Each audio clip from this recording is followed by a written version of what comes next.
ప్రియ దేవుని బిడ్డలారా, బైబిల్ చదవటం వినటం వల్ల మనలో విశ్వాసం పెరుగుతుంది. మన మార్గానికి త్రోవ చూపుతుంది. సమస్త జనులను శిష్యులనుగా చేయుడి మత్తయి 28:19 దేవుని వాక్యం తెలియచేస్తోంది. తెలుగు బైబిల్స్ను ఆర్ఆర్కే మూర్తి గారు రీసెర్చ్ చేసి విశ్లేషణ చేసిన బైబిల్లోని ప్రతి అధ్యాయాలను వచనాలను వరుస క్రమంలో అనగా ఆదికాండం నుండి ప్రకటన గ్రంథం వరకు ఇవ్వబడుతుంది. ప్రతి ఒక్కరూ ఆధ్యాత్మికంగా విశ్వాసంలో బలపడి మీ జీవితంలో ఎదుర్కొంటున్న సమస్యల నుండి విడుదల పొందండి. ప్రతి ఒక్కరూ మీ దీవెన టీవీని సబ్స్క్రైబ్ చేసి ఈ వాక్యాన్ని లైక్ చేసి మీ మిత్రులకు బంధువులకు షేర్ చేయండి. దేవుని సువార్తను ప్రకటింపబడుటలో మీరు పాలిభాగస్తులు కండి.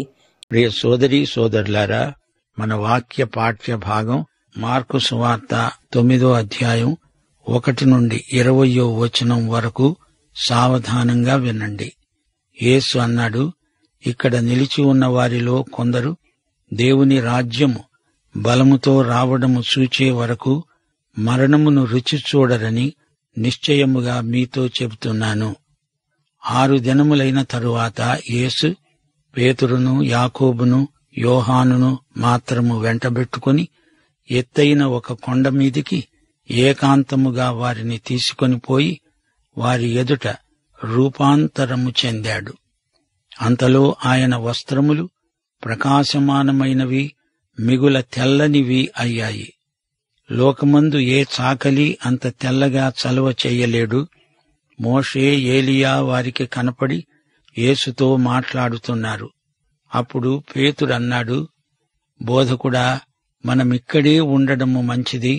మేము నీకు ఒకటి, మోషేకు ఒకటి, ఏలియాకు ఒకటి 3 పర్ణశాలలు కడతాము.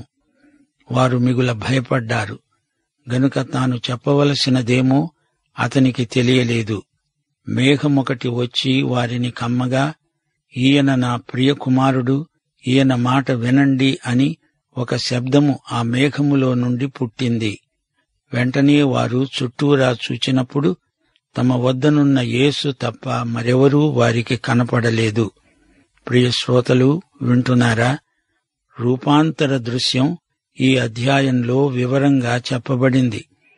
యేసుక్రీస్తు యొక్క పరిపూర్ణ మానవత రూపాంతరంలో మనకు కనిపిస్తుంది.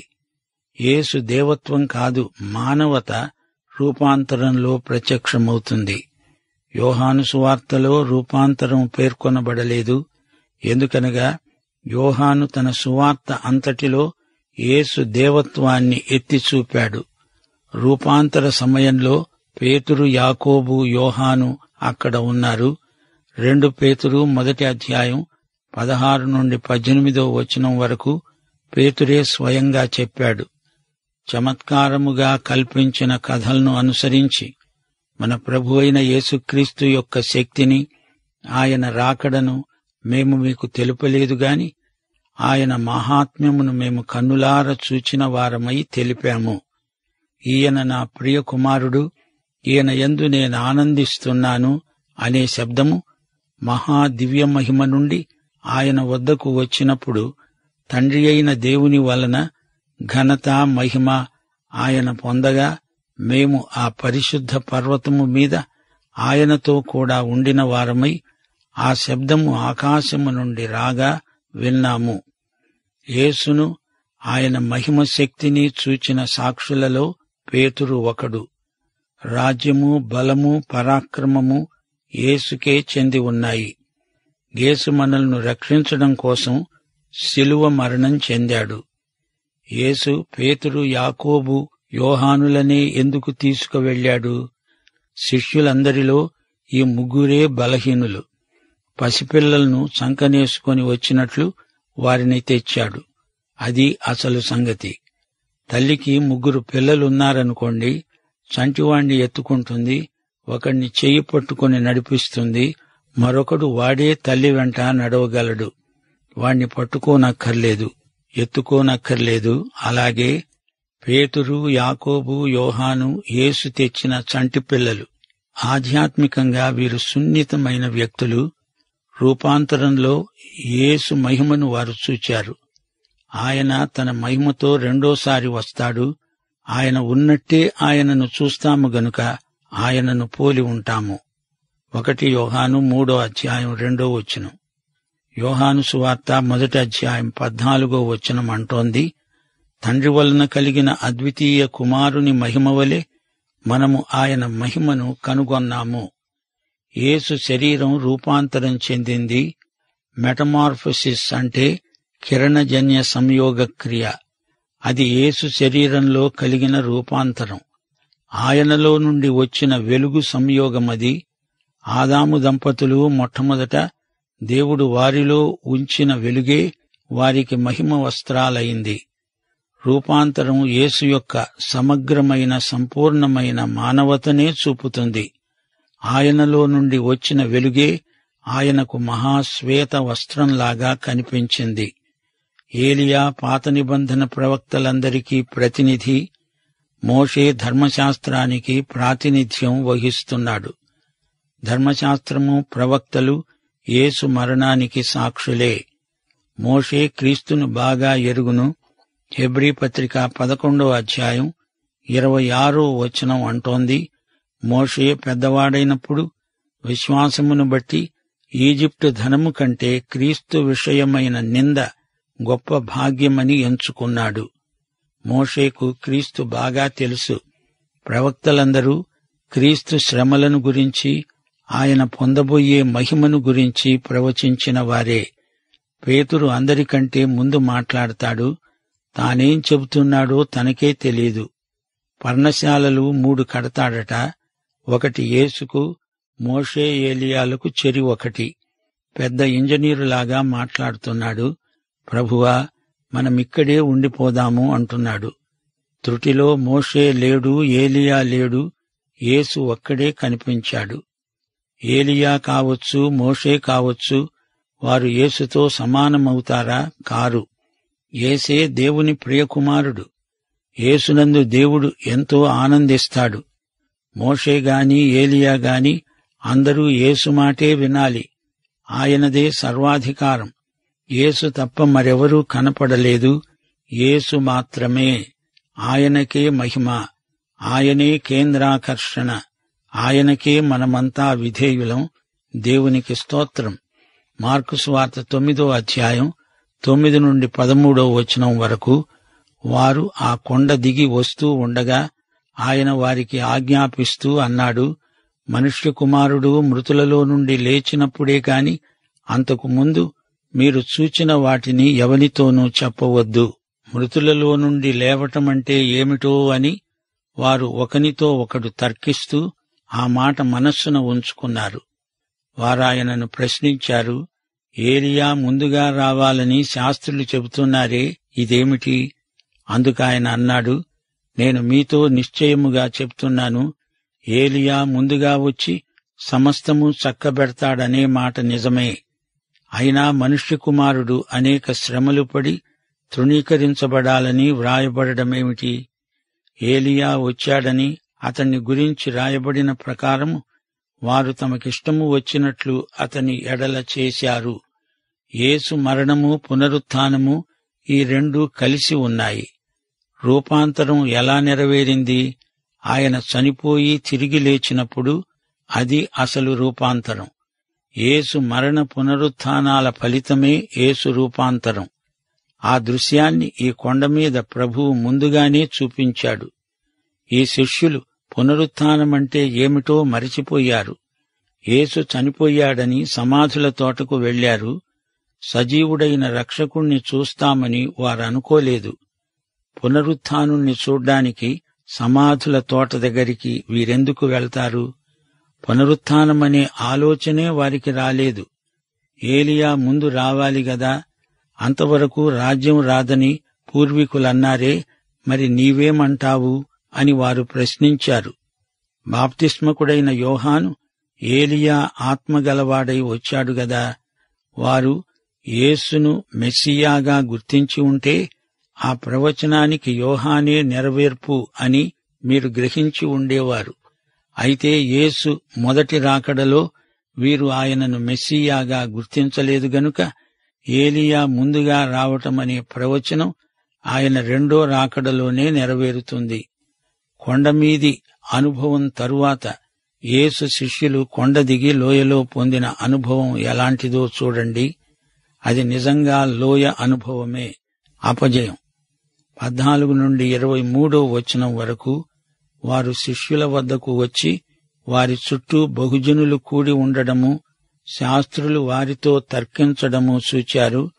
వెంటనే జనసమూహమంతా ఆయనను చూచి మిగుల విభ్రాంతి నొంది ఆయన వద్దకు పరిగెత్తుకొని వచ్చి ఆయనకు వందనము చేశారు.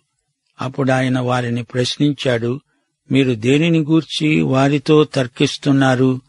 జనసమూహములో ఒకడన్నాడు, బోధకుడా, మూగ దయ్యము పట్టిన నా కుమారుణ్ణి నీ వద్దకు తెచ్చాను. అది ఎక్కడ వాణ్ణి పడుతుందో అక్కడ వాణ్ణి తోసివేస్తుంది. అప్పుడు వాడు నురుగు కార్చుకొని పండ్లు కొరుక్కొని మూర్ఛిల్లుతాడు. దానిని వెళ్లగొట్టండని నీ శిష్యులను అడిగాను, కాని అది వారి చేత కాలేదు. అందుకాయన అన్నాడు, విశ్వాసము లేని తరము వారలారా, నేనెంతకాలము మీతో ఉంటాను? ఎంతవరకు మిమ్మును సహిస్తాను? వాణ్ణి నా వద్దకు తీసుకొని రండి. వారాయన వద్దకు వాణ్ణి తెచ్చారు. దయ్యము ఆయనను చూడగానే వాణ్ణి విలవిలలాడించింది గనుక వాడు నేలపై పడి నురుగు కార్చుకుంటూ పొరలాడుతున్నాడు. అప్పుడాయన ప్రశ్నించాడు, ఇది వీనికి సంభవించి ఎంతకాలమైంది? వాని తండ్రి అన్నాడు, వాని బాల్యము నుండి అది వాణ్ణి నాశనము చెయ్యాలని తరచుగా అగ్నిలో నీళ్లలో పడదోస్తుంది. ఏమైనా నీ వలననైతే మా మీద కనికరపడి మాకు సాయం చెయ్యి. అందుకు యేసు అన్నాడు, నమ్మడము నీ వలననైతే నమ్మేవానికి సమస్తము సాధ్యమే. వెంటనే ఆ చిన్నవాని తండ్రి, నమ్ముతున్నాను, నాకు అపనమ్మకముండకుండా సహాయము చేయమని బిగ్గరగా చెప్పాడు. శ్రోతలు వింటున్నారా? ఈ రోజున క్రైస్తవం పరిస్థితి ఇలాగే ఉంది. ప్రభువు ఆరోహణమై పరలోకానికి వెళ్ళాడు. అక్కడ ఆయన మహిమ శరీరంతో ఉన్నాడు.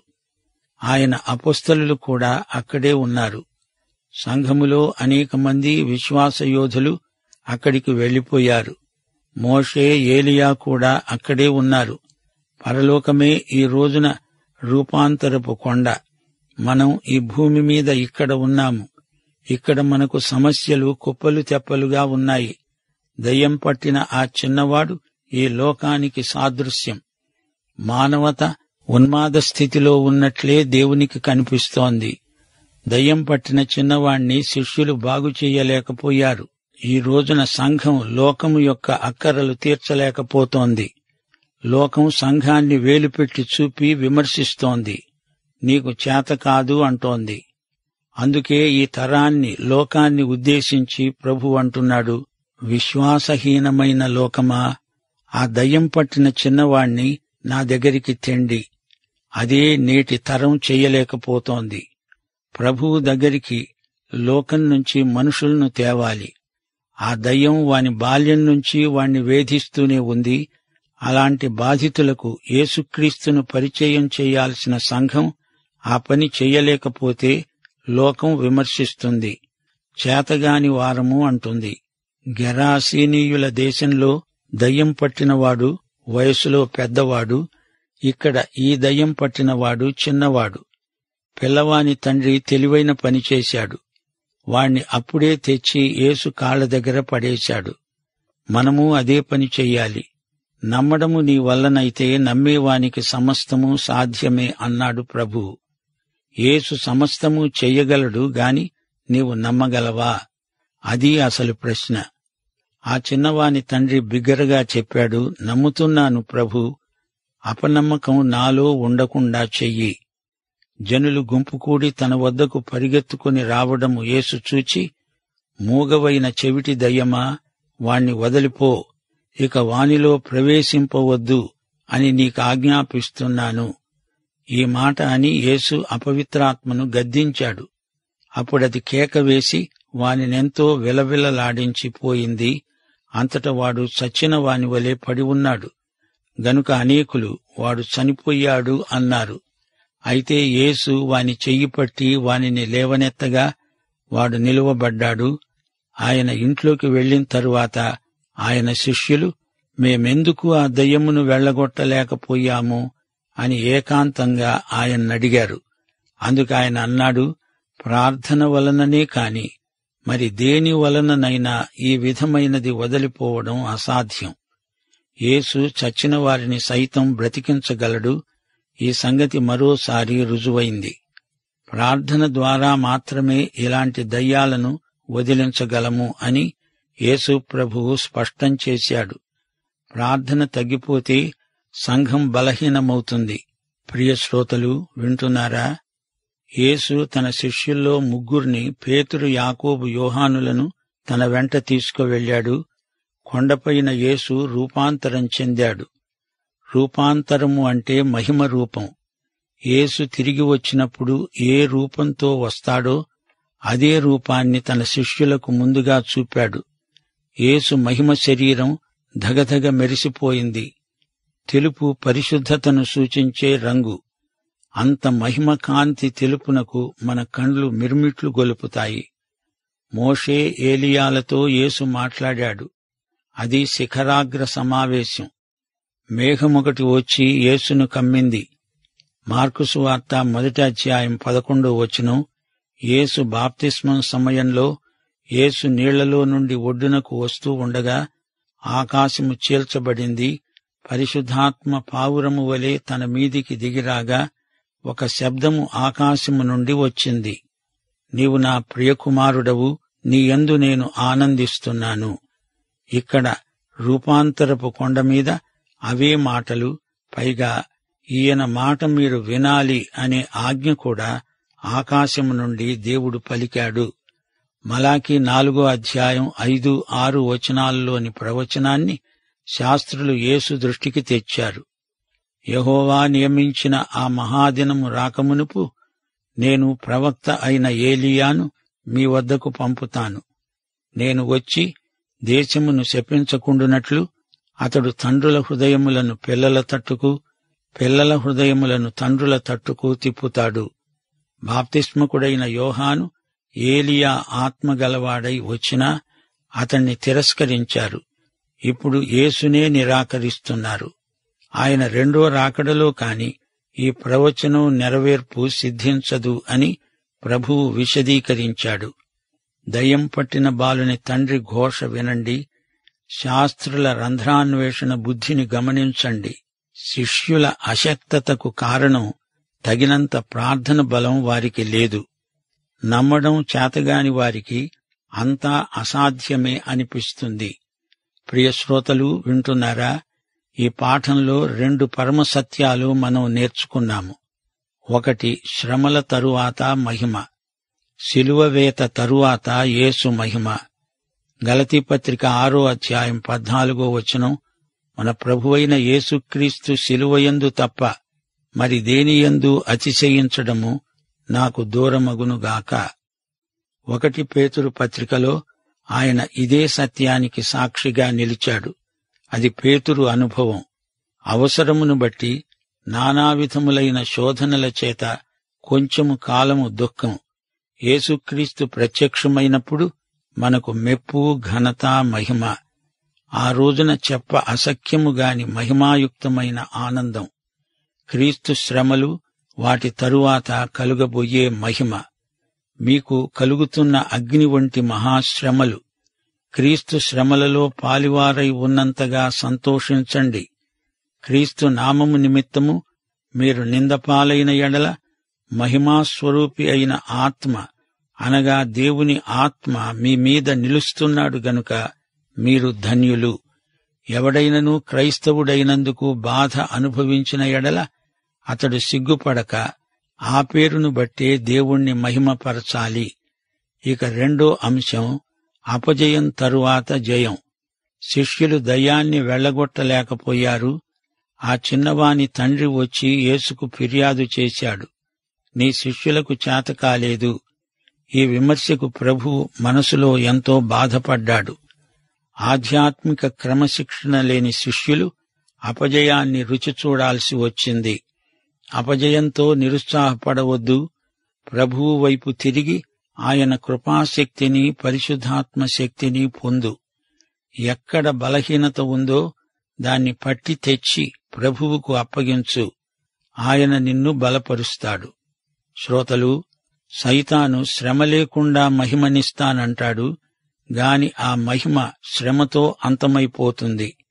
సైతాను బారి నుండి దేవుడు తన బిడ్డలను తప్పించాలని మన ప్రార్థన. ప్రభు అయిన యేసుక్రీస్తు వారి దివ్యకృప, తండ్రి అయిన దేవుని పరమ ప్రేమ, పరిశుద్ధాత్మ యొక్క అన్యోన్య నిత్య సహవాసము మనకు తోడై ఉండునుగాక. ఆమేన్.